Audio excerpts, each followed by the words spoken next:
আমন্ত্রণ জানাচ্ছি World Cup carnival presented by Step ফুটওয়্যারের শেষ আয়োজনে।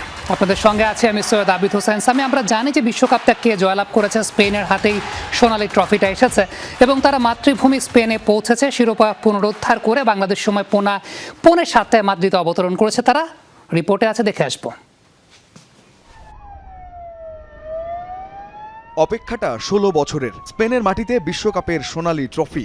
2010-এ নেদারল্যান্ডসের সাথে শেষ সময়ের গোলে স্পেনিয়ার্ডদের বিশ্বকাপ জেতার স্মৃতি এবার ফিরেছিল নিউ ইয়র্কের নিউ জার্সি স্টেডিয়ামে। সেই রূপকথার গল্প লিখে দেশের মাটিতে বিশ্ব চ্যাম্পিয়নরা। বিশ্বকাপজয়ী স্পেন জাতীয় ফুটবল দলকে বহনকারী চার্টার্ড বিমানটি স্থানীয় সময়ে বিকালেই পৌঁছায় মাদ্রিদ বিমানবন্দরে। ইয়ামালদের বরণ করে নিতে রাজধানী মাদ্রিদের রাস্তায় প্রায় 10 লাখ মানুষের সমাগম হতে পারে বলে জানিয়েছে দেশটির কর্তৃপক্ষ।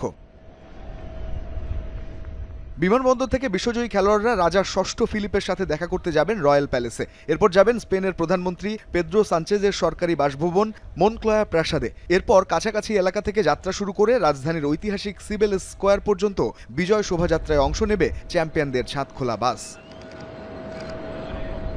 স্থানীয় সময়ে বিকাল 4:30 নাগাদ হওয়ার কথা প্যারেড। এরপর সিবেলেস স্কোয়ারে খেলোয়াড়দের সংবর্ধনা অনুষ্ঠানের আয়োজন করা হবে। বিজয় শোভাযাত্রার পুরো পথে প্রায় 10 লাখ মানুষের উপস্থিতি আশা করা হচ্ছে। এ কারণে অতিরিক্ত নিরাপত্তা ও গণপরিবহন ব্যবস্থাও গ্রহণ করা হয়েছে। নিরাপত্তায় মোতায়েন থাকবেন মোট 2050 জন পুলিশ সদস্য এবং 400 জন সিভিল গার্ড সদস্য। ফাইনালে জয়ের পর থেকেই মাদ্রিদে শুরু হয়েছে উৎসবের আমেজ। শহরের বিভিন্ন বার ও 3টি নির্ধারিত ফ্যান জোনে খেলা উপভোগ করা হাজারো সমর্থক বিজয়ের পর রাস্তায় নেমে আনন্দে উল্লাসে মাতেন।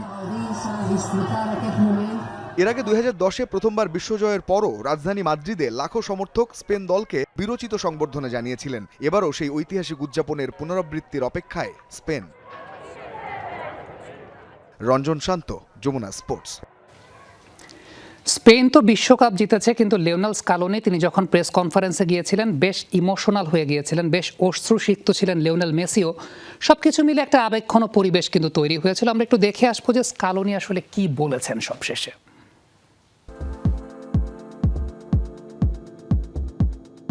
অতিরিক্ত সময়ের নাটকীয়তা, মাঠের তীব্র উত্তেজনা আর শেষ বাঁশির সাথে সাথেই কাটল 16 বছরের আক্ষেপ। 1-0 গোলের হারে ভাঙল আর্জেন্টিনার শিরোপা ধরে রাখার স্বপ্ন। ফেরান তোরেসের এক নিখুঁত ফিনিশিংয়ে বিশ্বজয়ের নতুন অধ্যায় লিখল স্পেন। তবে ম্যাচের রোমাঞ্চ ছাপিয়ে খবরের শিরোনাম এখন সংবাদ সম্মেলনের শেষ ভাগ। আর্জেন্টিনাকে একের পর এক সোনালী ট্রফি এনে দেওয়া মাস্টারমাইন্ড লিওনেল স্কালোনি হঠাৎই কেঁদে ফেললেন অঝরে। ইঙ্গিত দিলেন নীল সাদা ডাগআউট ছেড়ে দেয়ার। নিজের ভবিষ্যৎ নিয়ে এখন আমার একটু ভাবা দরকার। জাতীয় দলের এই দায়িত্ব সামলানো সবার জন্য এক স্বপ্নের মতো। আমরা শেষ মুহূর্ত পর্যন্ত আমাদের সবটুকু দেওয়ার চেষ্টা করছি। তবে এই অবস্থান ধরে রেখে সামনে এগিয়ে যেতে অনেক কিছুর প্রয়োজন। বিশেষ করে এই দলকে নতুন করে গড়ে তোলা খুবই কঠিন। ফুটবল আমাদের অনেক কিছু দিয়েছে। আমি ক্ষমা প্রার্থী। স্নায়ুচাপের এই ফাইনালের শেষ দিকে এনজো ফার্নান্দেসের লাল কার্ড দেখে মাঠ ছাড়লে 10 জনের দলে পরিণত হয়ে আরও ব্যাকফুটে চলে যায় আর্জেন্টিনা। এই লাল কার্ডের প্রসঙ্গে রেফারিং নিয়ে সরাসরি ক্ষোভ না ঝাড়লেও পরাজয়টা মেনে নিয়েছেন অকপটেই। এনজোর বিদায় নিয়ে বলতে গেলে প্রথম হলুদ কার্ডটি রেফারি এড়াতে পারতেন। তবে যা হওয়ার তা হয়ে গেছে। ম্যাচের শেষ বাঁশি বেজে গেছে, তাই আমার কোনো অভিযোগ নেই। স্পেন যোগ্য দল হিসেবেই জিতেছে। 39 বছর বয়সে এসে 3টি বিশ্বকাপ ফাইনাল খেলা অধিনায়ক লিওনেল মেসির পাশেই দাঁড়িয়েছেন এই আর্জেন্টাইন প্রফেশনাল। দৃঢ় কণ্ঠে জানিয়ে দিলেন, জয় পরাজয় দিয়ে মাপা যায় না মেসির মাহাত্ম্য। মেসি সর্বকালের সেরা ফুটবলার। এই হারের পর তা বিন্দুমাত্র বদলাবে না। আমার দৃষ্টিতে কোনো কিছুই সেই সত্যকে বদলাতে পারবে না। এই বিশ্বকাপে সে যা করে দেখিয়েছে তা অবিশ্বাস্য হওয়া সত্ত্বেও সে আগে যা অর্জন করে রেখেছে তাতে বিন্দুমাত্র কোনো পার্থক্য আসতো না। ফুটবলের নিয়মই এমন, এক পক্ষের ইতিহাস গড়ার আনন্দ তো অন্য পক্ষের স্বপ্ন ভাঙার বিষাদ। স্পেনের জন্য এটি এক নতুন সোনালী যুগের সূচনা, আর আর্জেন্টিনার জন্য এক দীর্ঘ পুনর্গঠনের অধ্যায়। রিয়ান রাফতি, যমুনা স্পোর্টস। আমাদের সহকর্মী মুজদেবিন তারেক আমেরিকা থেকে আমাদের সঙ্গে যুক্ত হচ্ছেন। তারেক, গতকাল যখন এই টাইমে আপনার সঙ্গে আমরা যুক্ত হয়েছিলাম, আমরা স্ট্র্যাটেজি নিয়ে কথা বলছিলাম। আমরা বলছিলাম আর্জেন্টিনা 3টা পরিবর্তন করেছে, কিন্তু দিন শেষে স্পেন যে এইভাবে আউটপ্লেড করে দেবে আর্জেন্টিনাকে, মানে it was totally an outplayed kind of scenario. So what might be the reason, মানে এনি পার্টিকুলার থিং যেটা মনে হয়েছে যে আর্জেন্টিনার এই টিমটা somehow it was disturbing scenario or something, নাকি মাঠের লড়াই আসলে স্পেনের ট্যাকটিক্সের কাছে পুরোপুরি হেরে গেছে?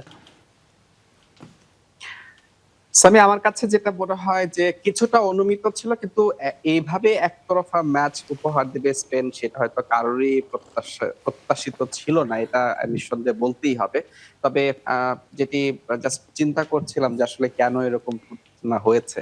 আপনি যদি দেখেন আর্জেন্টিনার এই টিমটা তাদের গড় বয়স এবং মেসি তারা কিন্তু একটা গোল্ডেন টাইম কিন্তু তারা পার করে এসছে এবং বেশ কয়েকটা ট্রফি জিতেছে, 2022 কাতার বিশ্বকাপ, 2বার কোপা আমেরিকা, লা ফিনালিসিমা। মোটামুটি অর্জনের জায়গাটা কিন্তু তারা বেশ সন্তুষ্টির জায়গাটা কিন্তু বেশ সমৃদ্ধ বলা যায় এবং অর্জনের জায়গাটায়। এবং লিওনেল মেসি তিনি চেষ্টা করেছিলেন শেষ, কিন্তু আপনি যদি 2022 বিশ্বকাপের আর্জেন্টিনার দল, লিওনেল মেসি এবং ফুটবলারদের ওই সময়টা যদি আপনি বিবেচনা করেন আর এখন বিবেচনা করেন, কিছুটা হলেও পার্থক্য কিন্তু আপনি পেয়ে যাবেন। এবং এই বিশ্বকাপে আপনি আমি এই জিনিসটাই বোঝাতে চাচ্ছি যে আপনার 2018 সালে স্পেন যখন চ্যাম্পিয়ন, ফ্রান্স যখন চ্যাম্পিয়ন হলো, তখন কিন্তু কিলিয়ান এমবাপ্পে একজন তারকা এবং সেই দলে অভিজ্ঞতা এবং তারুণ্যের একটা মিশেল ছিল। দেশম এসে সেই দলটাকে জাস্ট ট্রফিটা এনে দিলেন এবং 22-এ সেই দেশম এবং ফ্রান্স দল কিন্তু অনেকটা চেনা দল ছিল এবং নতুন মুখ বলতে খুব খুব একটা ছিল না এবং তারা ফাইনাল পর্যন্ত খেললো এবং ট্রফিটা জিততে পারলো না, যেটা আর্জেন্টিনা হঠাৎ করে স্কালোনির অধীনে বদলে যাওয়া একটা দল। মেসির আশপাশ সব তরুণ ফুটবলার, আলভারেজের কথা বলতে পারেন, এনজোর কথা বলতে পারেন, সবকিছু মিলে একটা মানে বিশ্বকাপ জেতার জন্য তৈরি হওয়া একটা দল ছিল। এবং এইবারেও যদি আপনি ফ্রান্স দলটার কথা চিন্তা করেন, এমবাপ্পে ছাড়াও কিন্তু এই দলটাকে টেনে এই পর্যন্ত নিয়ে আসার অনেক বড় তারকা ছিল বা উদীয়মান তারকা ছিল। আপনি এলিসের কথা বলতে পারেন, দেমবেলে প্রথমবারের মতো একটা ওয়ার্ল্ড কাপ নিজের করে নিতে চাচ্ছিলেন। তো সেই জায়গাটায় বিবেচনা করলে স্পেন দলটা কিন্তু অনেকটা তারা ইউরো চ্যাম্পিয়ন হয়ে এসেছে এবং লা ফুয়েন্তে এই দলটাকে দারুণভাবে তৈরি করেছেন। আপনার আমার যে লা ফুয়েন্তে কতটুকু চিন্তায় এগিয়ে সেটা নিশ্চয়ই যখন স্পেন দলে কোনো রিয়াল মাদ্রিদের ফুটবলার ছিলেন না, আপনার আমার মতো যারা ফুটবল সাপোর্টার বা গণমাধ্যম করে আমাদের চিন্তা করতেই কষ্ট হচ্ছিল যে এটা কিভাবে সম্ভব যে রিয়াল মাদ্রিদের ফুটবলার ছাড়া আপনি স্পেনের একটা দল, বিশ্বকাপ দল আপনি গঠন করছেন। তো লা ফুয়েন্তে নিশ্চিতভাবেই মাস্টার মাইন্ড, তিনি সেইভাবেই দলটা তৈরি করেছেন এবং সবচেয়ে সেরা দলটাই তৈরি করেছেন। এবং সবচেয়ে বড় কথা তাদের যে স্পিরিট একদম ফ্রম ডে ওয়ান থেকে, হয়তো কেপ ভার্দের বিপক্ষে সেটাকে আপনি অঘটন বলতেই পারেন, এটা হয়তো তাদেরকে আরো অনেক বেশি সজাগ করে দিয়েছে, যে ভুলটা তারা পরবর্তীতে আর করেনি। দিন শেষে স্পেন তাদের যে ফুটবল, সেই ফুটবলে আর্জেন্টিনাকে বলে কয়ে হারিয়েছে এবং বলা যায়। এবং আমার কাছে যেটা মনে হচ্ছে আর্জেন্টিনার ম্যাচ দেখে, যে আর্জেন্টিনা খেলার আগে মানসিকভাবেই অনেকটা হেরে গিয়েছিল, যে বিশেষ করে ফ্রান্স যেভাবে স্পেনের কাছে হেরেছে, এইটা মানসিকভাবে আর্জেন্টিনাকে অনেকটা পিছিয়ে রেখেছিল। বিশেষ করে হয়তো স্কালোনি বা মেসি তারা হয়তো এই জায়গাটায় কনফিডেন্সটা অনেকটাই তারা হারিয়ে ফেলেছিল, যে ফ্রান্সের যদি অবস্থা, তাহলে আমরা কিভাবে সেখানে স্পেনের সাথে ফাইটটা করব, সেই জায়গাটায় হয়তো মানসিকভাবে যেটা খেলা দেখে মনে হচ্ছে আর কি। সামি, তারেক, আরেকটা বিষয় সেটা হচ্ছে অনেক আলাপ আলোচনা হচ্ছে, এটার অ্যান্সারটা আপনি আরো বেটার দিতে পারবেন, সেটা হচ্ছে গোল্ডেন বলের বিষয়টা নিয়ে। আমরা যতটুকু জানি ফিফার তো একটা প্যানেল আছে, যেটা আর্সেন ওয়েঙ্গারের নেতৃত্বে আসলে সেই প্যানেলটা গঠিত হয়েছে, দুজন অ্যানালিস্টও সেখানে আছেন, গিলবার্টো সিলভাও সেই জায়গাটায় আছেন, আর্জেন্টিনা থেকেও জাবালেত্তা আছেন, এরকম একটা প্যানেল আছে, আমরা সেটা জানি। সেটার সঙ্গে আসলে সাংবাদিকদের ভোটিংটাও আছে। এখন ব্যালেন ডিওরের ক্ষেত্রে যেমন আমরা জানি যে ফিফার শীর্ষ 100 র্যাঙ্কিংধারী যারা দেশ আছেন, তাদের দেশের একজন করে প্রতিনিধি সাংবাদিকরা ভোট দেন, কিন্তু গোল্ডেন বলের ক্ষেত্রে আসলে সেটার নিয়মটাও আসলে খুব বেশি জানা থাকে না। সো এই জায়গাটা আলটিমেটলি কি মনে হয় যে একদিকে তো ফিফার প্যানেল আছে, অন্যদিকে ওই সাংবাদিকদের ভোটিংয়ের জায়গাটা যদি চিন্তা করি, ডেফিনেটলি ইউরোপিয়ান কান্ট্রির পার্টিসিপেশনটা বেশি, সেটাই কি ফেভার করেছে কিনা? হতে পারে সামি। এবং আপনি যদি একটা বিষয় দেখেন যে গ্রুপ পর্ব পর্যন্ত মেসি তিনি গোল করেছেন এবং যেভাবে তার শুরুটা ছিল, শেষ দিকে এসে তিনি অ্যাসিস্ট করেছেন, পারফরমেন্স সব দিক মিলিয়ে ভালো ছিল এবং মেসির পরিবর্তে সেটা রদ্রি পাবেন, এটা হয়তো অনেকেই ভাবেননি। যেটা আপনি বলছেন যে ইউরোপের গণমাধ্যম কর্মী অনেক বেশি এবং লাতিনের গণমাধ্যম কর্মী সবাই যে আবার লিওনেল মেসিকে পছন্দ করবেন সেটা ভাবার তো কোনো সুযোগ নেই। নিঃসন্দেহে ব্রাজিল বা অন্য দেশগুলো অনেকেই হয়তো তাদের ভোটটাও রদ্রির দিকেই গেছে এবং যাওয়ার সম্ভাবনাটাই বেশি। সেই হিসেবে ইউরোপ থেকে আপনি আশা করতে পারেন যে ইউরোপের গণমাধ্যম কর্মী যারা ভোট দিয়েছেন এবার বিশ্বকাপ কভার করা ফিফা অ্যাক্রেডিটেড জার্নালিস্ট যারা ছিলেন, তাদের ভোটটা হয়তো মেসির বক্সে হয়তো যাওয়ার সম্ভাবনা বেশি ছিল। তবে রদ্রি যেটা করেছেন সেটা আসলে আপনাকে একদম ফুটবল খুব নিখুঁতভাবে যদি আপনি ফুটবলটা বোঝেন বা দেখেন তাহলে সেই জায়গায় দ্বিমত করার কোনো সুযোগ নেই। রদ্রি একটা দলকে যেভাবে তিনি ১০০ করে এগিয়েছেন মিডফিল্ড থেকে এবং তার যে সব মিলিয়ে তিনি কতগুলো পাস দিয়েছেন এবং তার সফল পাস এবং দলটাকে এক করা মিডফিল্ডটাকে নিয়ন্ত্রণ করে প্রতিপক্ষকে অকেজো করে দেয়া সবকিছু মিলে রদ্রি এর আগেও কিন্তু তিনি ব্যালন ডি'র এর রেসে ছিলেন। তখনও কিন্তু অনেক সমালোচনা হয়েছিল। এটা আসলে অনেকটা সামি ওই যে আমরা একটা টার্ম আছে যে এই ক্যারেক্টার বা এই পজিশনটা খুব একটা ফোকাস না হওয়ার কারণে এইটা নিয়ে হয়তো বিতর্কটা বেশি হয়। এবং রদ্রি তিনি অনেকটা চুপচাপ মানুষ এবং হয়তো তার সেলিব্রেশন বা তাকে নিয়ে স্প্যানিশ গণমাধ্যম হয়তো হয় না। কিন্তু মেসি যেভাবে ফোকাসে বা হাইপে থাকে যে কারণে এটা অনেক বেশি যে মনে হচ্ছে যে না মেসিকে না দিয়ে রদ্রিকে দেয়াটা বেশি ভুল হয়ে গেছে। তবে আ মেসি পেতে পারতেন। তিনি গোল করেছেন, অ্যাসিস্ট করেছেন, দলকে ফাইনালে নিয়ে গেছেন। হয়তো ফাইনালটা এতটা বেশি খারাপ না হলে হয়তো দিন শেষে হয়তো মেসিও পেয়ে যেতে পারতেন। তবে রদ্রি আমার মনে হয় রদ্রিকেও সাধুবাদ জানানো উচিত। তিনি একটা দলকে চ্যাম্পিয়ন করেছেন এবং আপনি দেখেন রদ্রির এই দলে অধিকাংশ হচ্ছে তরুণ ফুটবলার এবং সেই জায়গায় তিনিও কিন্তু মেসির মতোই একটা দায়িত্বশীল জায়গায় ছিলেন। তিনি তো শতভাগ সফল, দলকে চ্যাম্পিয়ন করেছেন। হয়তো তিনি গোল করতে পারেননি, কিন্তু গোল ছাড়া যা করার দরকার আর ফুটবলে তো শুধু গোলই শেষ কথা না।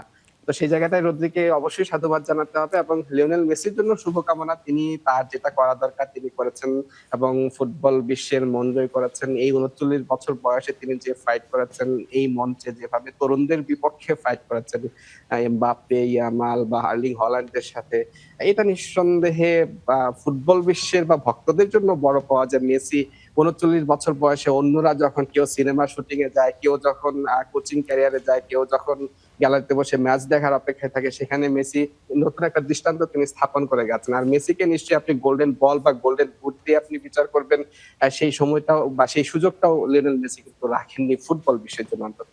সামি। আপনার ওই পরিসংখ্যানে যদি একটু যুক্ত করি, 750টার উপরে পাস দিয়েছেন রদ্রি, 910টা টাচ করেছেন, যেটা আসলে সর্বকালের রেকর্ড। 910টা টাচের জায়গাটা ডুঙ্গার 840টা টাচের রেকর্ডকে ভেঙেছেন রদ্রি।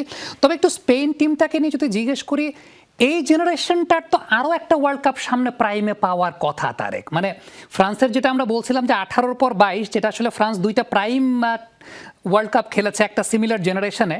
স্পেনের এই টিমটাও তো মনে হচ্ছে সিমিলার, তাই না? যে এই বিশ্বকাপ 26 যেটা আমরা দেখলাম, 30-এও তো এই টিমটাই আসলে থ্রেট হওয়ার কথা, আপনি বয়স এবং সবকিছু বিবেচনা করলে।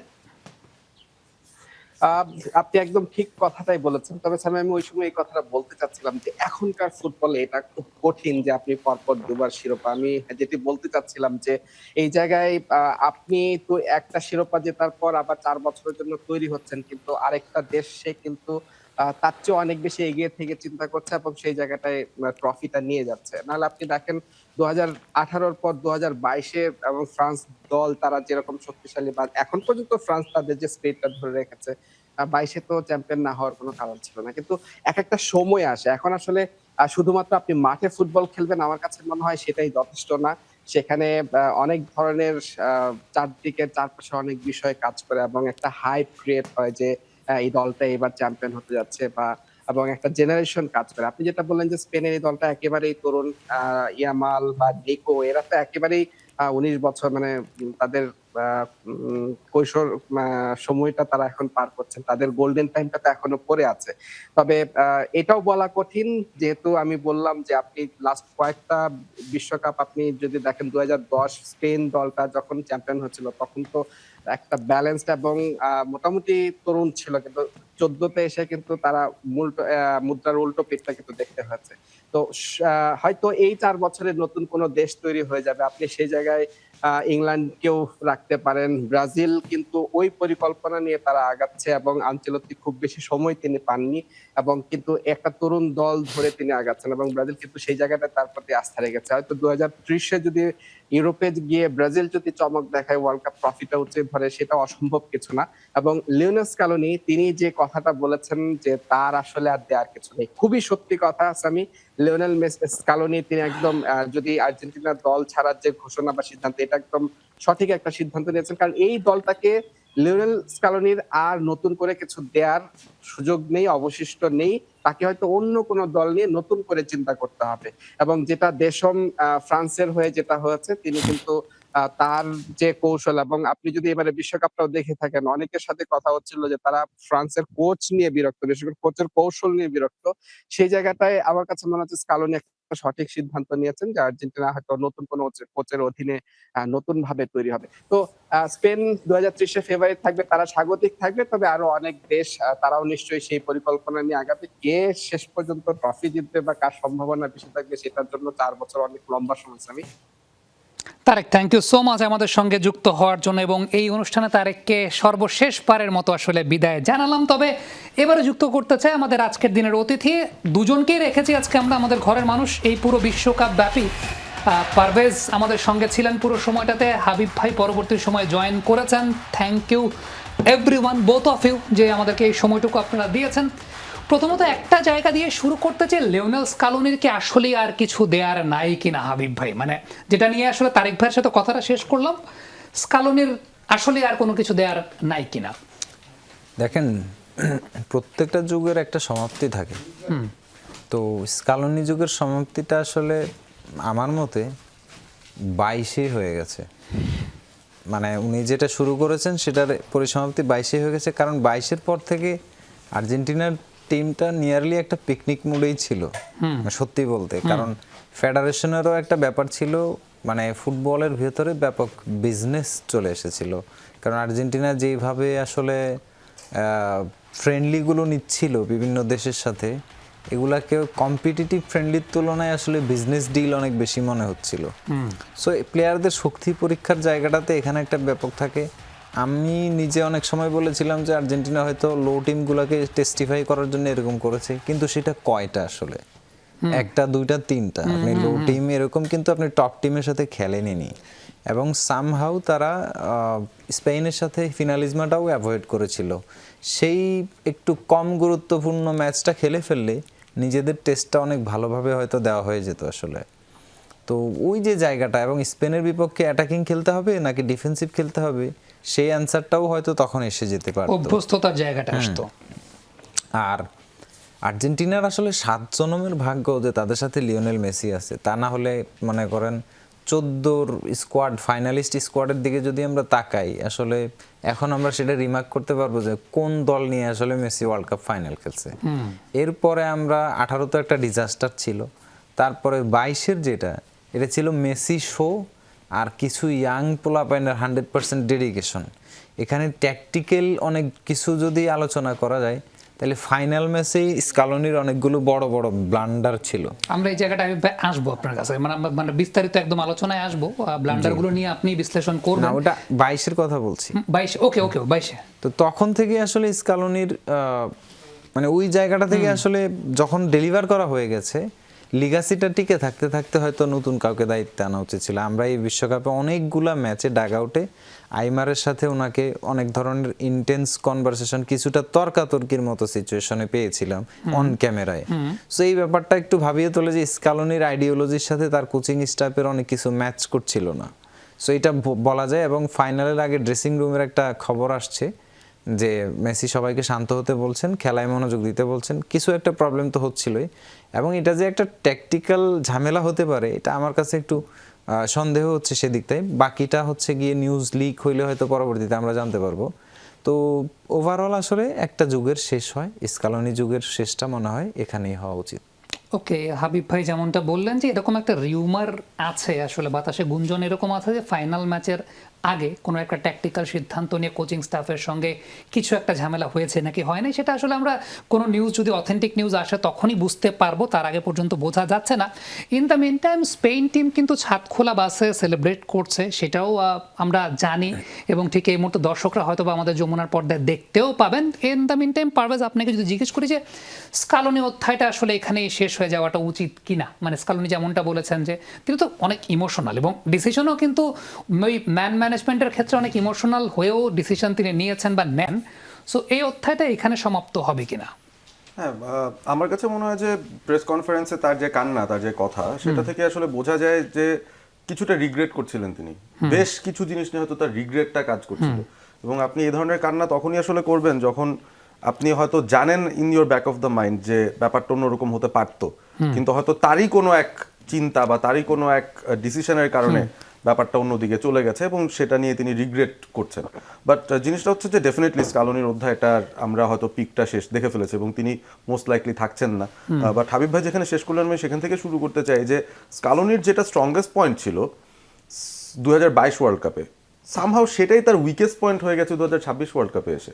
মানে খুবই অবাক করা ব্যাপার এটা, স্কোয়াডের মধ্যে এত ট্যালেন্টেড ইয়াং প্লেয়ার্স থাকা সত্ত্বেও যাদেরকে অ্যাকচুয়ালি স্কালোনি ব্যবহার করে 2022 ওয়ার্ল্ড কাপটা জিতলেন, সেরকম কোনো ট্রাস্ট তিনি ইয়াং বাঞ্চদের উপর দেখাননি। তিনি অভিজ্ঞতার উপরে দাম রেখেছেন, তাদেরকে ওভারওয়ার্ক করিয়েছেন এবং তাদের ভেতরেই খালি আসা যাওয়ার কাজটা করছেন। একদিন মন্টিয়াল খেলেন তো একদিন মলিনা, ডিপল একদিন খেলছেন তো একদিন ম্যাকালিস্টার, এনজো, মানে হি ট্রাস্টেড অল দোজ পিপল যাদেরকে তিনি গত ওয়ার্ল্ড কাপেও ট্রাস্ট করেছেন। বাট সেই সময় ম্যাকালিস্টার, সেই সময় এনজো কিন্তু আজকের বার্কো কিংবা নিকো পাজ।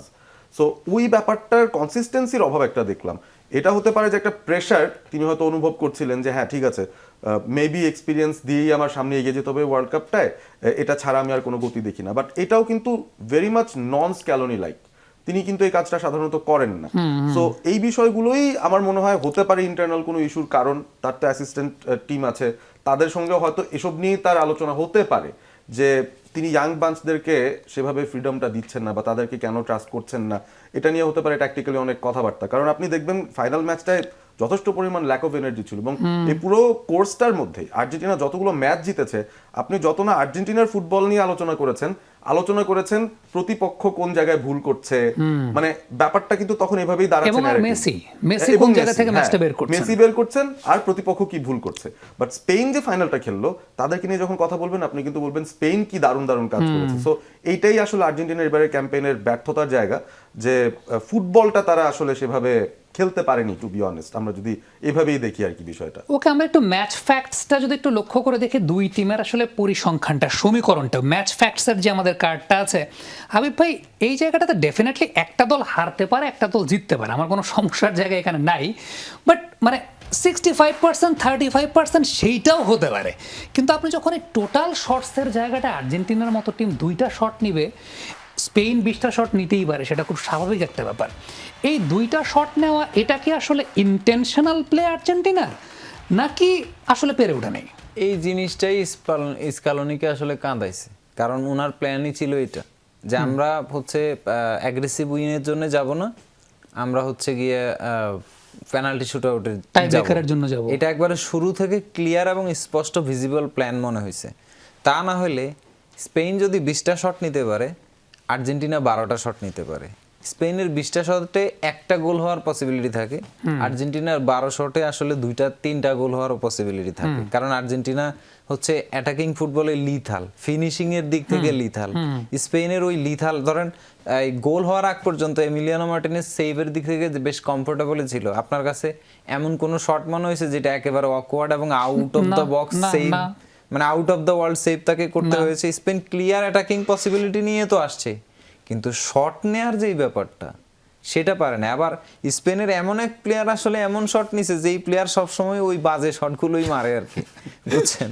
মানে তার দিক থেকে আসলে এই শটটা আসতে পারে, এটা একটু মানে ইয়া হয়ে গেছে। আর্জেন্টিনা ওই জায়গাগুলোতে ভাবছে যে স্পেনের ফিনিশিং তো একটু দুর্বল আছে, আমরা এমিকে ট্রাস্ট করি আর ডিফেন্স লাইনে আমরা একটু সলিড থাকার চেষ্টা করি, তাহলে আমরা ম্যাচটা 120 মিনিটে টেনে নিয়ে যাব। এক্সট্রা টাইমের শেষ দিকে একটু প্রেসার দিব, ম্যাচ বেরোলে তো বেরোলো, তা নাহলে আমরা ট্রাইব্রেকারও হ্যাপি থাকবো। আমরা ওভার অ্যাটাক করবো না, স্পেনকে আসলে স্পেনের মতো খেলতে দিব না, আমরা একটু ডাটি খেলবো, একটু ফিজিক্যাল খেলবো, একটু মারামারি করবো। ফুটবলের তো একটা রকম থাকে, ফুটবল খেলা ছাড়া বাকি যা কিছু করা দরকার সেটা করতেই আসলে মাঠে না। এই জন্যই আসলে রিগ্রেটের জায়গাটা বেশি। এখন ফুটবল খেলাইতে হলে আপনার স্ট্রেংথ লাগবে, ইউথ লাগবে। স্পেনের সাথে আপনার টেক্কা দিতে হলে কোনোদিন আপনার মাঠে ডিপল পারাদেস চলবে না। If I am the coach, আমি জীবনও ডিপল পারাদেসকে শেষ 10 মিনিটে মারামারির জন্য নামাবো, অর্থাৎ আমার লিড হয়ে গেছে, এখন আমি একটু মারামারি করতে হবে, যাও মারামারি করে আসো। কিন্তু ধরেন আমার কাছে যদি সেটআপ থাকে শুরুতে, দেখেন ভ্যালেন্টিন বার্কো ওয়ার্ল্ড কাপ শুরুর আগে 2টা ফ্রেন্ডলি খেলছে, এর মধ্যে একটা গোলও আছে এবং হি ওয়াজ ডিসেন্ট থ্রু দ্যাট চ্যানেল, যে চ্যানেলে মিডফিল্ডে সে অপারেট করেছে। এবং প্যালাসিওসকে ওয়ার্ল্ড কাপের মাঝে একটা ম্যাচে ফুলব্যাকে ট্রাই করানো হয়েছে, he was better and decent than Molina and Montiel as a midfielder, but makeshift মানুষ ধরেন এই যে এই ওয়ার্ল্ড কাপে স্পেনের অনেক মেকশিফট রোল আছে, বায়নাকে উইংয়ে ট্রাই করা হয়েছে, he is not a winger. তো এই ধরনের মেকশিফট ইন্টেলিজেন্ট কোচরাই নিয়ে থাকেন যে হ্যাঁ আমার এখানে কাজ করার জায়গা আছে, আমার এখানে সিচুয়েশন আছে, আমার এই জায়গায় সিচুয়েশনাল প্লেয়ার বানাইতে হবে, আমার স্কোয়াডের মধ্যে এরা আছে। ধরুন কাপালদোকে নিয়েও তিনি অনেক দিন কনফিউজ ছিলেন কি তিনি কাপালদোকে নেবেন নাকি মন্টিয়েল মলিনা থেকে একজনকে বাদ দিবেন, কিন্তু উনি ওই যে পুরনো প্লেয়ারের মায়া যে এরা আমাকে ওয়ার্ল্ড কাপ দেবে ওইটা ছাড়তে পারেনি। কিন্তু মলিনা এই ওয়ার্ল্ড কাপে আসলে মানে ওই পারফরমেন্সটা তো দিতে পারে না, ডিফেন্ডিং এর সব বেসিক মিস্টেক যা কিছু, এই যে নিকো উইলিয়ামস ইনসাইড ক্রস করেছেন, এই ধরনের এরিয়াল ডুয়েলে ডিফেন্ডাররা বডি টু বডি চ্যালেঞ্জে প্লেয়াররে বাইর করে দেয়, মানে মাঠেও রাখে না, বাইর করে দেয়।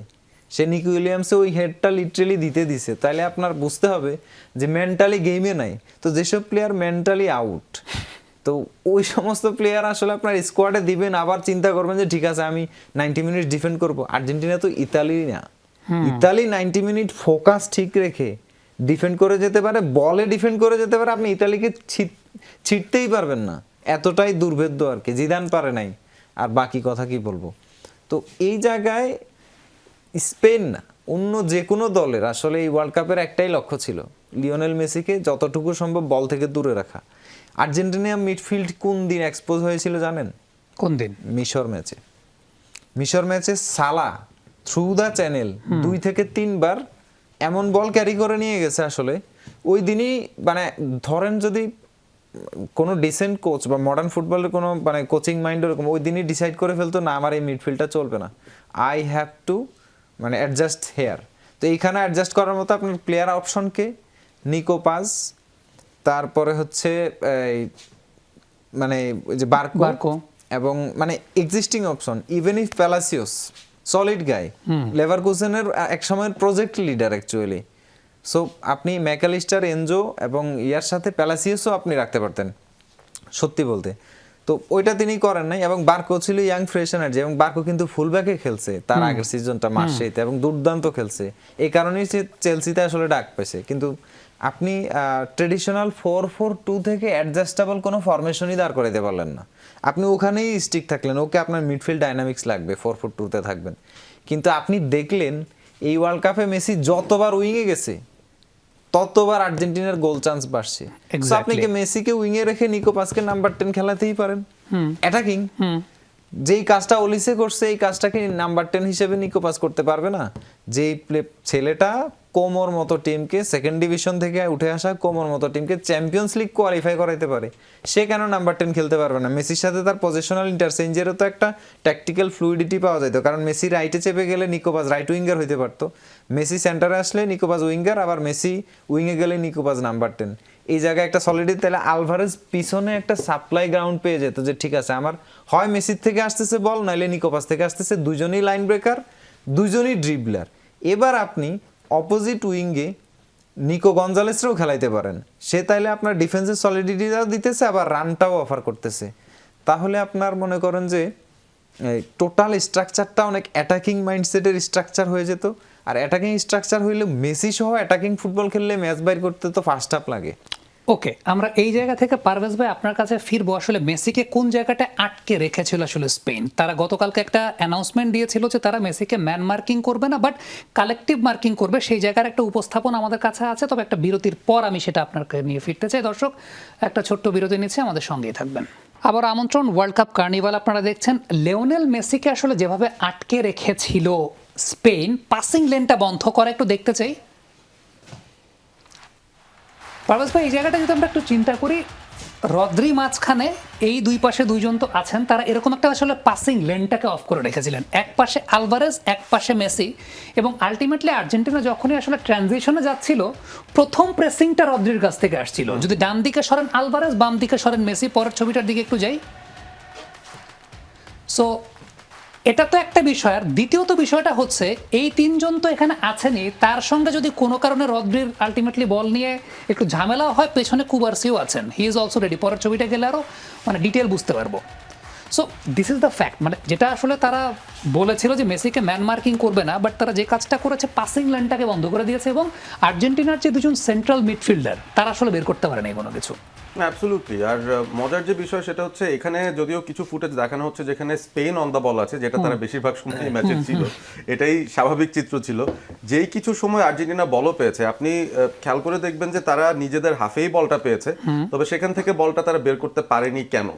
বেসিক্যালি তারা শুধু মেসি না, যে কোনো প্লেয়ারই আর্জেন্টিনার যখন বল পাচ্ছেন তারা কিন্তু তার চতুর্পাশে চারজনের একটা লেয়ার তৈরি করে ফেলেছেন, বক্স তৈরি করে ফেলেছেন ওই প্লেয়ারের চতুর্পাশে। সো যেটা হচ্ছে যে তিনি বাধ্য হবেন আইদার লং এ যেতে, আর না হলে পেছনের দিকে পাস দিতে, যেটা তার সেফেস্ট অপশন, এছাড়া কিন্তু নেই। এবং পেছনে পাস দেওয়াও রিস্কি, কারণ Oyarzabal he was also pressing the defenders ওই জায়গাটাতে, তাদেরকেও খুব ইজি অপশন হিসেবে দিচ্ছিলেন না। পারভেজ, আরেকটা বিষয় যদি আমি বলি, এটা এখানে ফুটেজটা নেই কিন্তু আমি খুব ভালো মতো খেয়াল করেছি, ওয়ারজাবাল এমন অ্যাঙ্গেলে আসলে এমি মার্টিনেজকে প্রেস করছিলেন যাতে মার্টিনেজ আসলে বাম দিকে পাস দিতে বাধ্য হন, ডান দিকে পাসিং অপশন ব্লক করে রাখা হচ্ছে। বেশ কিছু সময় এটা হয়েছে, এবং আপনি দেখবেন যে শুধু ওই অ্যাঙ্গেলটা তৈরি করে এমিকে বাধ্যও করছেন, তিনি একটা ডিরেকশন দিয়ে দিচ্ছেন ইনডিরেক্টলি যে ওইদিকেই ফ্রি স্পেসটা আছে, ওইদিকে পাসটা দাও। কিন্তু যখনই সাপোজ টালিয়াফিকো বা লিসান্ড্রো মার্টিনেজও বল পেয়েছেন, যার বল পাওয়াটা আমার কাছে মনে হচ্ছিল ইম্পর্টেন্ট, যে তার কাছ থেকে কিছু ডেলিভারি আসার কথা, তাকে কিন্তু সেভাবে চাপেনি স্পেন। লিসান্ড্রো মার্টিনেজকে ইচ্ছা করে কিছু সময় অ্যাভয়েড করেছে, যে তাকে চাপ দিতে আসেনি, জানে যে তিনি বেরো যেতে পারবেন, প্রেস রেজিস্ট্যান্স আছে। যখন এমন কোনো উইক লিঙ্ক কারো কাছে বল যাচ্ছে, যারা যেখান থেকে বল বেরোতে পারে, একটা ভুল সিদ্ধান্ত আসতে পারে, সেই সময়টা কিন্তু দেখবেন ওয়ারজাবাল ওয়াজ অ্যাক্টিভ, ওলমো ওয়াজ অ্যাক্টিভ, খুবই ভালো প্রেস করেছে স্পেন একেবারে আর্জেন্টিনার হাফে গিয়ে। সুতরাং প্রথম দুটো লেয়ার যদি আপনি নাই ভাঙতে পারেন এবং আপনার পাসিং লেন যদি চারজন মিলে আটকে দেন, মানে তখন কিন্তু আপনার হাতে দুটো অপশনই থাকবে, লং বলে যাবেন, এবং লং বলে গিয়ে দেখবেন কি আলভারেজ একা আইসোলেটেড হয়ে আছেন। সাধারণত একটা 4-4-2 সিস্টেমের মধ্যে যদি দুজন মোবাইল স্ট্রাইকার হন, তখন কিন্তু এই লং বল ট্যাকটিক্স কাজে লাগে, বিকজ দুজনকেই আপনি অ্যাক্টিভেট করতে পারবেন। দুজনের মধ্যে একজন হচ্ছেন মেসি, তার কাছ থেকে তো আপনি ওই রান এক্সপেক্ট করবেন না। আলভারেজ পুরোপুরি আইসোলেটেড হয়ে গেছিলেন পুরো বাকি টিমের কাছ থেকে। যে কয়বার তিনি বল রিসিভও করেছেন, নকডাউনও করেছেন, সেকেন্ড বল রিসিভ করার কেউ নাই, the distance was so big. So অনেক জায়গা থেকে স্পেন আসলে আর্জেন্টিনাকে তাদের নর্মাল খেলাটা খেলতেও ডিপ্রাইভ করেছে। যদিও আমি বলবো টেকনিক্যাল জায়গা থেকে যদি আমরা টেকনিক্যাল অ্যাবিলিটি চিন্তা করি, player by player, this Spain team is far superior. আর্জেন্টিনার মিডফিল্ডারদের থেকেও far superior in terms of technical ability on the ball. এবং আরেকটা পরিসংখ্যান আমি দেখছিলাম, যেটা average time spent on the ball per touch, Argentina দ্বিগুণ সময় নিয়েছে স্পেনের থেকে। ওয়ান টাচ ফুটবলে স্পেন এমনভাবে খেলেছে অন দ্য বল, আর্জেন্টিনা আসলে তারা যে প্রেস করবে সংঘবদ্ধভাবে সেটা করারও সুযোগ পাচ্ছে না। দুজন মিলে কারোর কাছে ডিপ্লয় করবেন, বলটা কিন্তু ততক্ষণ আরেক জায়গায় চলে গেছে। সো যে কোনোভাবেই আর্জেন্টিনা প্রেস করতে চায়, কোনো না কোনো ম্যান ফ্রি হয়ে যাচ্ছে। তো শুধুমাত্র ডিফেন্সিভলি না, অফেন্সিভলিও স্পেন এত অসাধারণ ফুটবল খেলেছে, এই জায়গায় খুব মাইনিউট ছিল তারা, ফ্র্যাকশন অফ আ সেকেন্ড বল পায়ে রাখছে, তারা কিন্তু প্রেসারলেস অবস্থাতেও বল রিলিজ করছে। একটা স্ট্যাট আপনাকে এই ক্ষেত্রে দিয়ে দিই, কখনো এরকম সিচুয়েশন হয় নাই যে 7 সেকেন্ডের বেশি তারা কাউন্টার প্রেসিং এ পরে বল উইন করতে পারেনি। তো এটা তো মানে মোর দেন এনাফ টু শো যে কি কারণে আর্জেন্টিনার পায়ে বলই ছিল না, অ্যাটাক তারা করতে পারেনি। গতকাল তো আমি যমুনা নিউজের সঙ্গেও ছিলাম, পুরো ম্যাচের সময় কিছু সময় আপডেট দিতে হয়েছিল। একটা কথা আমি বারবার বলেছি, যেটা শুনতে ভাঙা রেকর্ডের মতো শোনাচ্ছিল, এখনো কোনো শট নিতে পারেনি আর্জেন্টিনা। অদ্ভুত ব্যাপার, 90 মিনিট হয়ে গেছে। আমি 94-এর ওয়ার্ল্ড কাপের কিছু অংশ আমার মনে আছে, সেখানে ওই ম্যাচের প্যাটার্ন পাচ্ছিলাম আমি এখানে, যে this Argentina team just like Italy trying to survive till the penalty shoot out. সেখানে ইটালি সাকসেসফুল হয়েছিল, কিন্তু আলটিমেটলি পেনাল্টি শুট আউটে তারা হেরে যায় ডমিনেন্ট একটা ব্রাজিলের কাছে। এই ম্যাচটার প্যাটার্নটা ঠিক এরকম ছিল, বাট ওই ম্যাচেও অন্তত ইটালি কিছু চান্সেস ক্রিয়েট করেছিল within 90 minutes. It's a shocking thing যে আর্জেন্টিনার পুরো 90 মিনিটে তারা একটা শটই নিতে পারেনি। যে দুটো শট দেখানো হচ্ছে অফ টার্গেট, একটা সিমিওনি, একটা আরেকটা শট ছিল, ওটা একদম কিন্তু এক্সট্রা টাইমের শেষ দিকে গিয়ে, যখন একটা গোলে অলরেডি তারা পিছিয়ে আছে। মেসিরও একটা শট ছিল মিকেল মেরিনোর মুখে লাগলো। দিস ইজ হোয়াট হ্যাপেন, মানে খেলতে দেওয়া হয়নি, খেলতে পারেনি। মানে আর্জেন্টিনার যতটা আমি ট্যাকটিক্যাল ফ্লস দেখবো, আমি বলবো স্পেন তাদের সুপ্রিমেসি দেখিয়ে দিয়েছে, যে আসলে যেটা প্ল্যান করেছে, যে ছকটা তৈরি করেছে, তারা ছকের বাইরে এক বিন্দুও যেতে হয়নি, তাদের অ্যাডজাস্টও করতে হয়নি। দ্যাট ওয়াজ এনাফ আর্জেন্টিনাকে নিউট্রালাইজ করার। হাবিব ভাই, আপনিও কি এই জায়গাটা একমত কিনা যে স্পেন আসলে দে ওয়্যার সুপিরিয়র, ইভেন মানে মেসিকে আটকানোর বা আলভারেজকে আটকানোর জায়গাটা যেভাবে আমি আর পাসিং লেন পারভেজ ভাই অফ করা। কাল রাতে আলোচনা করতেছিলাম যে ভাই আমরা তো স্পেনের কোনো গ্যাপই খুঁজে পাচ্ছি না। আসলে মানে টেকটিক্যাল কোনো গ্যাপই খুঁজে পাচ্ছি না যে গ্যাপ ধরে আসলে এক্সপ্লয়েট করা পসিবল। তো তারপরেও বলবো যে আপনার একেবারে আনব্রোকেন টিমেরও ব্রেকিং পয়েন্ট থাকে। স্পেনের একটাই গ্যাপ ছিল সেট পিচ। সো আর্জেন্টিনার খেলার উদ্দেশ্য ছিল যত বেশি সেট পিচ সিচুয়েশন ক্রিয়েট করা যায়। তো সেট পিচ সিচুয়েশন ক্রিয়েট করতে হলে কি হবে, আপনার উইং ধরে দৌড়াইতে হবে, সোজা কথা। উইং ধরে দৌড়ায় সেখান থেকে ক্রস বের করাই তো সেট পিচ সিচুয়েশন। ওখান থেকে ফাউল হবে, ওখান থেকে কর্নার হবে, উইং প্লে। এখন ধরেন আপনি এমন একটা জায়গায় জমাট কম্প্যাক্ট যখন ধরে বসে আছেন, স্পেন চাচ্ছে আপনাকে খুলতে থ্রু উইং। তো এই সিচুয়েশনে আপনি ট্রানজিশনাল বল পাইলেও যাইবেন কই, আপনার প্লেয়ার সব নিচে, আপনার উইঙ্গার কই। তো এই সিস্টেমে ধরেন মেসি, রড্রি আর আলভারেজের মাঝখানে, সরি আলভারেজ আর মেসির মাঝখানে জাস্ট রড্রি দাঁড়ায় গেছে। দুইজনের যেই বল পাইছে রড্রি যাই সমানে প্রেস করছে, এবং কিছু কিছু সিচুয়েশনে রড্রি কিন্তু মেসিকে ট্যাকটিক্যাল ফাউলও করছে। তো তার মানে ওর কাজটা ছিল সামহাউ বলটা উইন করে নেওয়া, আর নইলে পাসটা কেটে দেওয়া। তো এটা যখন ও করছে, ওর পাশাপাশি দেখেন 4টা মিডফিল্ডার ডিপ্লয়েড, এবং দানি অলমোরে সহ কাউন্ট করলে 4টা, এই যে আপনি ওই বাইরের 4জন কুবারসি, এই 4জন কাউন্ট করেন দানি অলমো সহ, দানি অলমোর 5 জন স্কয়ার জোনে বন্ধ, মাঝখানে কারে দিয়ে দিছে জাস্ট রড্রি। বাকি 4জন কি করতেছে, ওই দিক থেকে আসা সমস্ত পাসিং লাইন ব্লক। আর যদিও এসে যায়, রড্রির কাজ ছিল জাস্ট কি করা, রিট্রাইভ করা, আলভারেজ পাইলে আলভারেজকে, মেসি পাইলে মেসিকে। তো এখন ধরেন এই সমস্ত সিচুয়েশনের জন্য কি লাগবে, অন দা বলে ভালো ড্রিবলার। যেসব প্লেয়ার ভালো ড্রিবলিং করে, যে ম্যানমার্কটাকে একটা টাচে বিট করে দিয়ে একটা পাস রিলিজ করতে পারে। সো এই টাইপের খেলা কিন্তু এনজো ম্যাকালিস্টারের জন্য খুব একটা প্রবলেম হইতো না যদি তাদেরও এরকম সাপোর্টিভ উইং প্লে থাকতো, যে হ্যাঁ আমি একটা পাস দিয়ে আবার পজিশন নিতে পারতেছি, সেকেন্ড পাসটা রিসিভ করার জন্য অ্যাডভান্স রোলে যাইতে পারতেছি। কিন্তু উইংয়ে যখন কেউ নাই, তো তখন সেন্টারে নিজেদের মধ্যে পাশাপাশি করে জোরে বাইরে মেরে দেওয়া ছাড়া আর কিছু নাই। তো এই জায়গাটা থেকে আসলে আমি যে শুরুতে বারবারই বলছি, ডি মারিয়াও না, আমি বলবো যে যা ছিল তাদের বেঞ্চে ছিল, ছিল বারকোনি, নিকোবাস আসলে, ধরেন নিকোবাস যদি আসে, মেসি কোথায় থাকবে, উইংয়ে। তো মেসি উইংয়ে স্পিড নাই, ঠিক আছে, অ্যাজ এ উইঙ্গার স্টিল যে কোনো বিশ্বের যে কোনো ফুলব্যাকের জন্য চ্যালেঞ্জিং। এরপরে মেসি তো ড্রিবল করে বের হয়ে যাবে, বের নিজে স্পিডে না বাড়ালে পাস বের করে দিবে, যেটা বের করছে, যেটা ওই যে পাও কুবারসি ক্লিয়ার করছে, ও যেই টাকব্যাকটা মারছে এবং সেখান থেকে সিমিওনের ক্রস হইতে পারত, হ্যাঁ নিয়ারলি ওয়াজ এ গোল। তো তাইলে আপনার প্লেয়ার, আপনি দেখলেন যে শেষ 10 মিনিটে মেসি উইংয়ে ইফেক্টিভ। আপনি একটা ম্যাচও কি মেসির সাথে সাপোর্টিং আরেকটা উইং, আপনার মেসির সাথে যদি আরেকটা উইং অ্যাভেলেবেল থাকে, তখন ট্রানজিশনাল প্লেটা অনেক সুবিধা হয়। এখানে রিসিভ করলাম, ওই উইংয়ে দিলাম, আবার সেখান থেকে সেন্টারে আসা, বারবার ডিফেন্সকে স্ট্রেস করা যায় যখন উইং থাকে। মডার্ন ফুটবলে এখন 4-4-2 চলে না, একেবারে চলে না, মানে এটা আমি ক্লিয়ারলি বলে দিই, 4-4-2 মডার্ন ফুটবলে চলবে না। বার্সেলোনা চেষ্টা করছিল, 8 গোল খাইছে বায়ার্ন মিউনিখের কাছে, মানে 4-4-2 খেলতে যায় আর কি, মেসি সহ। সো আর বায়ার্ন উইং ধরে এসে 4-2-3-1-এর মানে টেকটিক্যাল আপনাকে 4-2-3-1 অথবা 4-1-3-2 হইতে হবে আর কি। মানে বেসিক্যালি আপনার ওই মিড জোনটা কম্প্যাক্ট রাখে, উইং আপনার লাগবেই। উইঙ্গার ছিল, শোকেসে সাজায় রাখছেন, thank you, good luck. White dribblers Argentina পায় না। একটা ছোট্ট বিরতি নেব, বিরতির পর আমরা আরেকটু থিওরিটিক্যাল ব্যাপারে কথা বলতে চাই। গোল্ডেন বল, সেটা নিয়ে একটা কন্ট্রোভার্সির জায়গা তো অবশ্যই ক্রিয়েট হয়েছে, সেটা নিয়ে আলাদা করে কথা বলবো। দর্শক, World Cup carnival presented by Step Footwear দেখছেন আপনারা। শেষ পর্ব আজকে আমাদের, একটা ছোট্ট বিরতি নিচ্ছি। আবার আমন্ত্রণ, World Cup carnival presented by Step Footwear আপনারা দেখছেন। আমরা 2 পার্টে যে আলোচনা করলাম, আমাদের স্টুডিওতে ক্যামেরার পেছনে যারা সহকর্মীরা আছেন তাদের একটা ডিমান্ড আছে। সেই ডিমান্ডটা বেনেডিক্ট দা ক্যামেরার পেছন থেকে একটা ডিমান্ড আমাকে করেছেন, সেটা হচ্ছে যে আর্জেন্টিনা যে মারামারি করলো সেটা তো দেখাইলেন না আপনারা।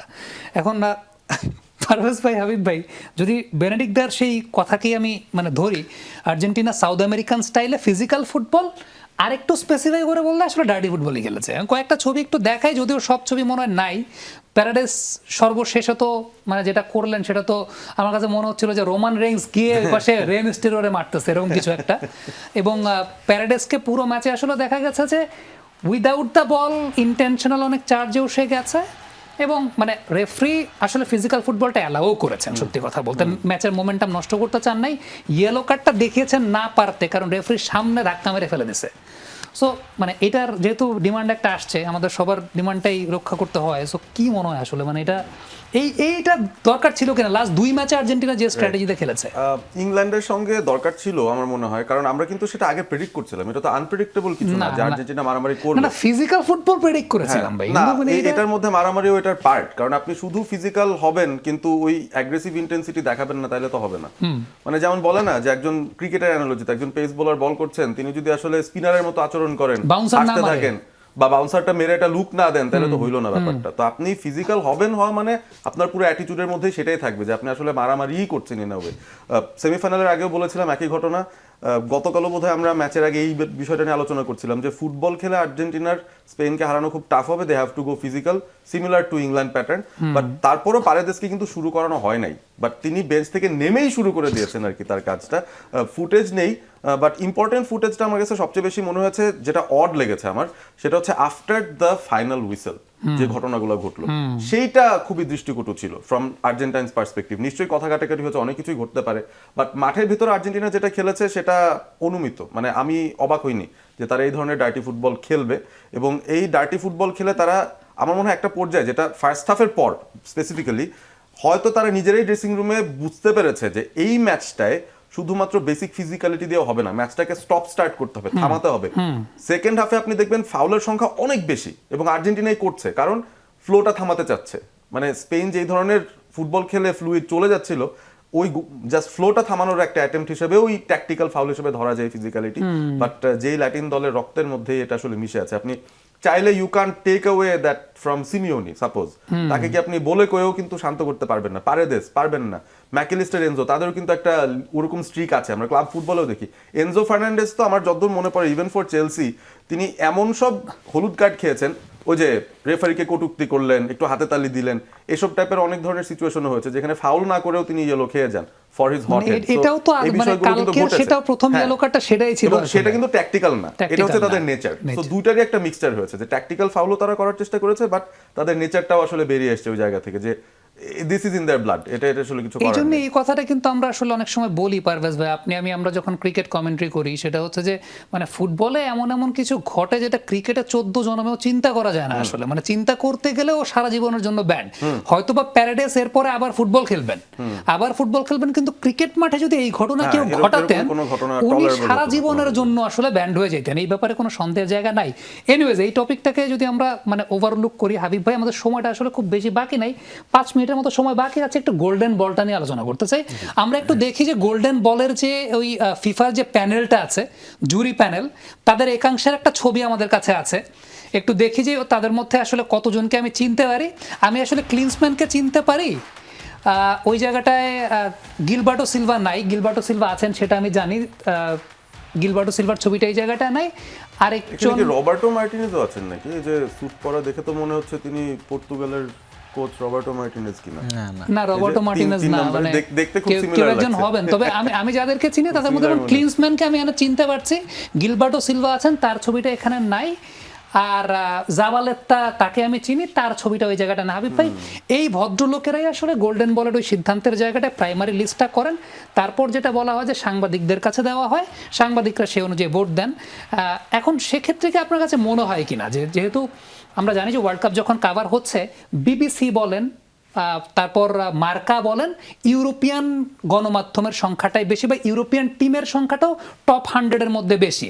সাউথ আমেরিকা বলতে গেলে গ্লোবো আছে, টিওয়াইসি আছে, আর বেশ কয়েকটা আছে। এই জায়গাটা আলটিমেটলি ইউরোপিয়ান একটা আধিক্যের জন্যই মেসি পেলেন নাকি না? ওয়ার্ল্ড কাপ শুরুর দিক থেকে যখন আর্জেন্টিনা পেনাল্টি পাওয়া শুরু করে, মানে 2-1 ম্যাচে শুরুর দিকে গ্রুপ স্টেজে, তখনই, যেগুলো অবশ্য মিস হয়েছে, তখনই আসলে কাতারের পেনাল্টিগুলোকে লিঙ্ক করে ইউরোপিয়ান এবং ইংলিশ মিডিয়া একটা ন্যারেটিভ আসলে চালু করে দেয় ওয়ার্ল্ড ওয়াইড থ্রু টুইটার। এটা আসলে সারা ওয়ার্ল্ডেই ছড়িয়ে যায়, এবং টক্সিসিটি লেভেলটা, মিডিয়া ট্রায়ালটা তখন থেকেই আর্জেন্টিনার জন্য শুরু হয়ে যায়।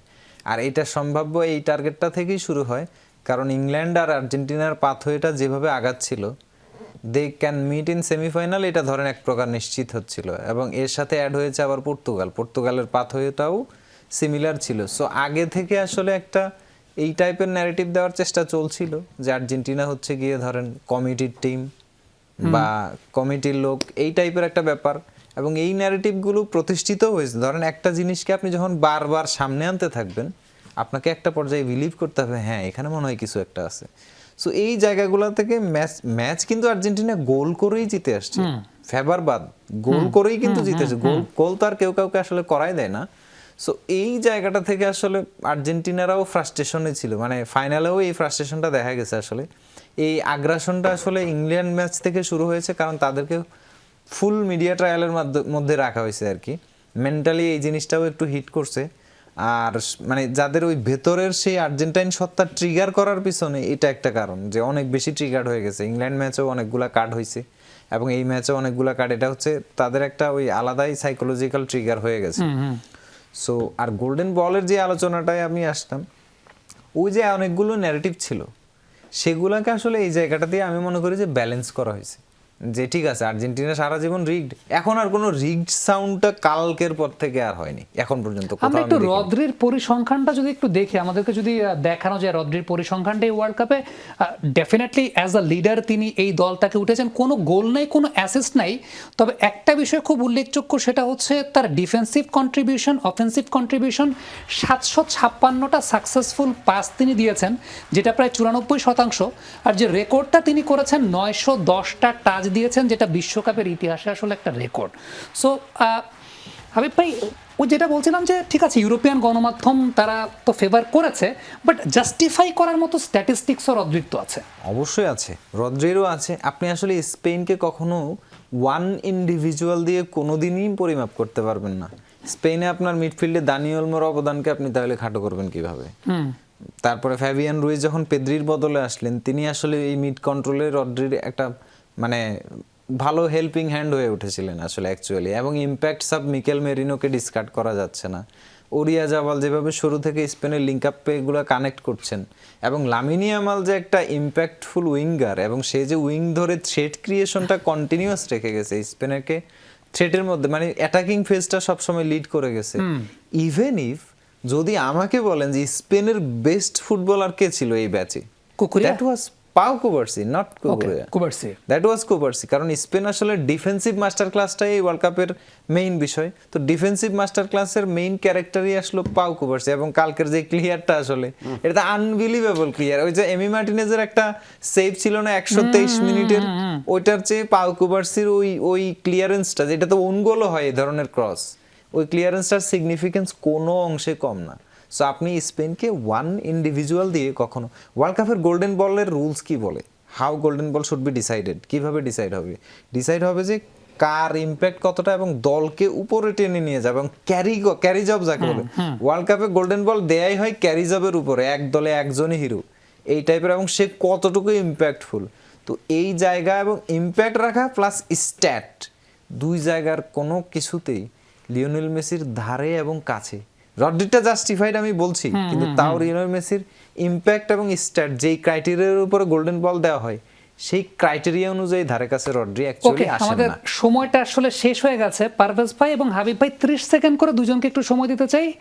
ওয়ার্ল্ড কাপ কার্নিভাল, পারভেজ ভাই পুরো সময়টা আপনি ছিলেন, হাউ মাচ ইউ এনজয়েড?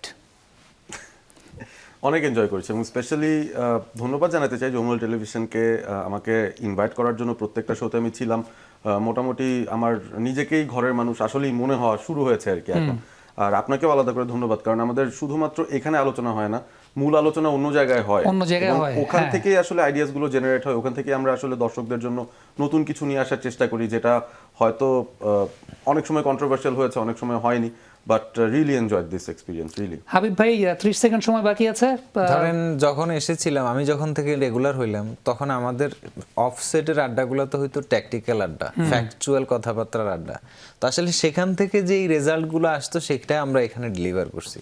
তো এই জায়গাটা থেকে মনে হয় যে না, আপনার সাথে এক স্টেজ শেয়ার করা বা ফুটবলের, আমি মনে করি যে এই স্টেজটা থেকে আসলে ট্যাকটিক্যাল ব্যাপারগুলোকে অনেক বেশি গুরুত্ব দেওয়া হয়েছে, অ্যানালাইসিসটাকে অনেক বেশি গুরুত্ব দেওয়া হয়েছে, এবং এই জিনিসটাতে এবার বাংলাদেশের মানুষ কিছুটা হইলেও অ্যানালিটিক্যাল অ্যাঙ্গেলে বিশ্বকাপটা এনজয় করছে। Okay, So, thank you so much. আমার কাছে মনে হয় যে আমি এই লাইনের এক্সপার্ট না, সেটা স্বীকার করে নিতে তো আমার কোনো দোষের জায়গা নেই। এই লাইনের দুজন এক্সপার্টের সঙ্গে এই বিশ্বকাপে শো করেছি, নিজেও অনেক কিছু শেখার চেষ্টা করেছি এবং পুরো খুব সম্ভবত 39 দিনের একটা যাত্রা ছিল।